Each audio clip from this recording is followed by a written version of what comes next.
Yash, I have a question for you. Yeah, please. If this film becomes commercially very successful, so do we get to see you in Hindi films after that?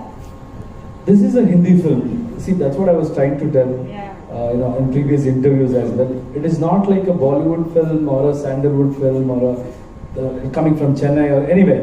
It is just an Indian film. Language is not a barrier. See, I would want to tell a story in which you understand. So that's why I choose Hindi.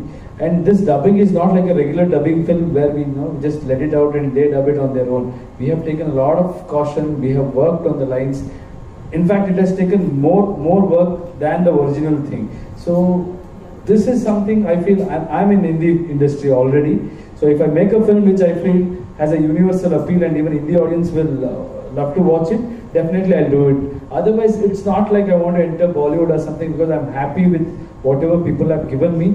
At the same time, this is happening because I did a wider audience. I want to reach my work to wider audience. That's Hindi language is one language which has got a lot of base. So that is the only reason. So let's see if something comes up where they can utilize my market, my existing market also. Then yeah, I might.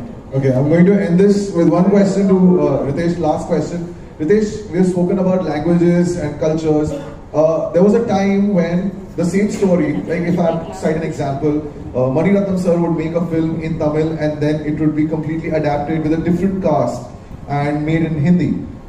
Recently that has completely changed, of course, with films like The Ghazi Attack, which is one of my favorite films that has come from the south. Do you think that formula is now over where you have to adapt a film with a different cast? Now you can just take the original film, dub it in Hindi and play it out for the market, not worrying about the kind of actors who are working in it, but the story has to be good. No, I think both will continue to coexist. It can't be that there are films which will make an interesting adaptation because you'll take the story and the core of it and then change around the screenplay and adapt it differently. And I think that will happen. Or you'll also see more and more films which I don't think a film like this, which is literally a visual treat. It is a large screen entertainment which you come in and watch and experience. It's more like yesterday I was talking to Yash, and this actually for me becomes like an event film.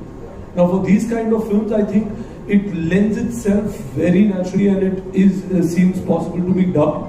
And there are some films which you feel, okay, you can go beyond that and probably it is better to adapt. So I think it will all depend on each film, each script you come across. Yash, last question. Bollywood gives you a wider, global reach.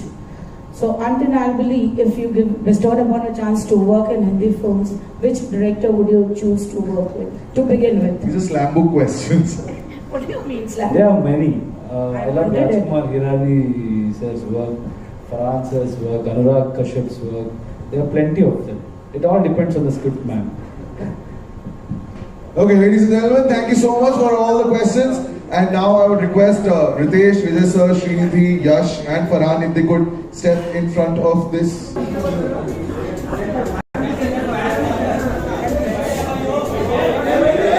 you could just, Farhan, you just shift